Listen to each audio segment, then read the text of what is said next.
आशिका सिन्हा, स्वागत है आपका स्कूल शिक्षा के इस ऑनलाइन लर्निंग प्लेटफॉर्म पे। तो जैसा कि आपको पता है कि क्लास 11th जेएनवी का जो फॉर्म है वो रिलीज कर दिया गया है और अब आप इसके लिए अप्लाई कर सकते हो। ठीक है, तो लास्ट डेट जो है वो काफी टाइम दिया गया है आपको, 23 सितंबर 2025 तक का आपके पास टाइम है। तो कोई हड़बड़ी नहीं करनी कि तुरंत फॉर्म भरना है, तुरंत आया तुरंत भरना है, नहीं। ठीक है, तो हम लोग इसको पहले समझ लेते हैं। और सबसे पहले तो आपको ये जानना है कि इसके प्रोस्पेक्टस को आप पहले समझ लें। मतलब आपको जो फाइल दी गई है 11 से रिलेटेड सारी डिटेल्स वो आपको अच्छे से पढ़नी होगी। ठीक है, तो इसके बारे में हम लोग बात भी करने वाले हैं। एक एक जो आपका पॉइंट है इसको हम लोग समझने वाले हैं। तो चैनल को जरूर से सब्सक्राइब कर दीजिए, क्योंकि हम लोग एक एक चीज को यहाँ पे जो जैसे आपका प्रोस्पेक्टस दिया हुआ है तो एक एक चीज को हम लोग यहाँ पे समझेंगे कि इसमें क्या लिखा है, क्या बातें हैं, कौन कौन सी चीजों पे आपके ध्यान देना है। ठीक है, क्योंकि इसमें सारी चीजें लिखी है, कितनी जैसे आपके कौन से आपके डिस्ट्रिक्ट में कॉमर्स अवेलेबल है कि नहीं, ह्यूमैनिटीज अवेलेबल है कि नहीं, साइंस अवेलेबल है कि नहीं। तो ये सारी चीजों को ध्यान में रखकर ही आपको फॉर्म फिल करना होगा ना। क्योंकि मान लेते हैं अगर आपको तैयारी करनी है एंड आपके में कॉमर्स ही नहीं है अवेलेबल, मान लेते हैं आपके रिस्पेक्टिव जेएनवी में, तो फिर आपका देने का कोई फायदा ही नहीं है ना। तो ये चीज आपको समझनी होगी, जाननी होगी, तभी आप इसका फॉर्म फिल करिए। इसीलिए आपको इतना टाइम भी दिया गया है। तो ये पूरा प्रोस्पेक्टस है आपका। ठीक है, जैसे एज क्राइटेरिया भी यहाँ पे मैटर करती है, तो आपकी एज क्राइटेरिया जैसे यहाँ पे दी गई है। ठीक है, एक मिनट, 1 जून 2009 से लेकर 31 जुलाई 2011 के बीच में आपकी जो है वो एज या फिर कहूँ डेट ऑफ बर्थ जो है होनी चाहिए। ठीक है, चलिए बात करते हैं कि आप इसका फॉर्म जो है वो आप फिल कैसे करेंगे। तो ये जो पेज है ये कैसे ओपन होगा, ये विंडो कैसे ओपन होने वाली है। तो सबसे पहले तो आपको गूगल पे चले जाना है एंड cbseitms.nic.in। ठीक है, क्या है cbseitms.nic.in पर आपको मतलब यहाँ पे टाइप करना है एंड सर्च करने पे 2 लिंक खुलेंगे। आप चाहे 9th में हो चाहे 11th में हो, ठीक है, तो दोनों का ही लिंक आ जाएगा। तो आप किसी में अप्लाई कर सकते हो। ऑफकोर्स आप 11th में हो तो 11th में ही करोगे। पर यहाँ पे आपको कुछ चीजों की जरूरत है, जैसे आपको यहाँ फोटोग्राफ अपना चाहिए, सिग्नेचर चाहिए और पेरेंट्स का सिग्नेचर चाहिए, बस। ठीक है, क्या कोई रजिस्ट्रेशन फी लगने वाली है? जी नहीं, ना ही 9th के लिए लगेगी, ना ही 11th के लिए, ना ही 6th के लिए आपकी लगती है। ये टोटली फ्री।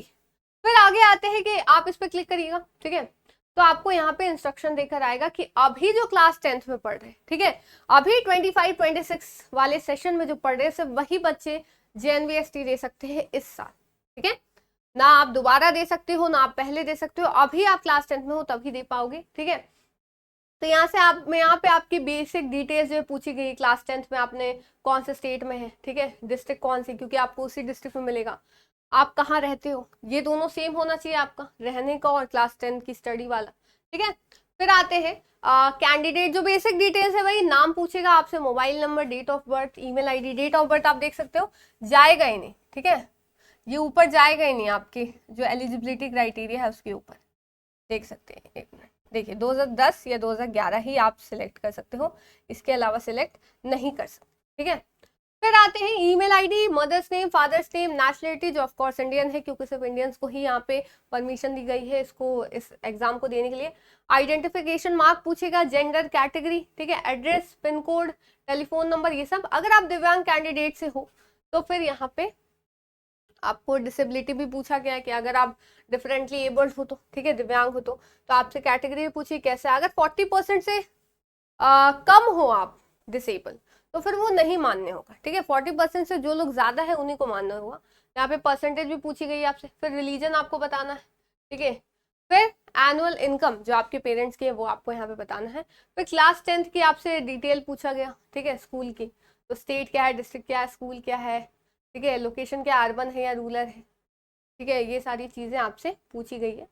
फिर स्ट्रीम के लिए आपसे पूछा गया है, 2 स्ट्रीम आप यहाँ पे भर सकते हो जैसे। ठीक है, तो सारी चीजें आप यहाँ पे स्ट्रीम और डिस्ट्रिक्ट का ऑप्शन यहाँ पे सिलेक्ट कर सकते हो। ठीक है, फिर अंडरटेकिंग की बात करें तो वो ऑफ कोर्स की पेरेंट्स जो है वो सारी इन्फॉर्मेशन सही दे रहे हैं, इस चीज की अंडरटेकिंग है, तो आप ये फॉर्म फिल कर रहे हो तो ऑफ कोर्स आप अग्री कर रहे हो।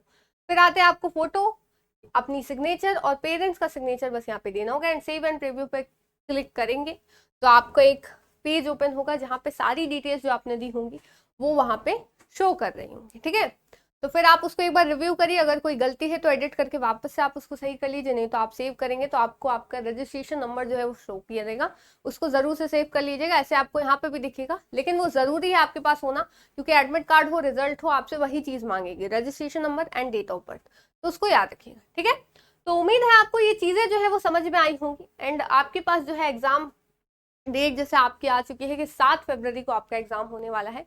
तो अगर तक अभी तक आपने इसकी तैयारी नहीं शुरू की है तो जरूर से शुरू कर ले। हम लोग जो यहाँ पे आपको एक एक चीज बताने वाले हैं, सारी चीजें, चाहे इसके रिलेटेड कोई अपडेट्स हो, चाहे इसकी तैयारी हो, हर एक चीज, ठीक है।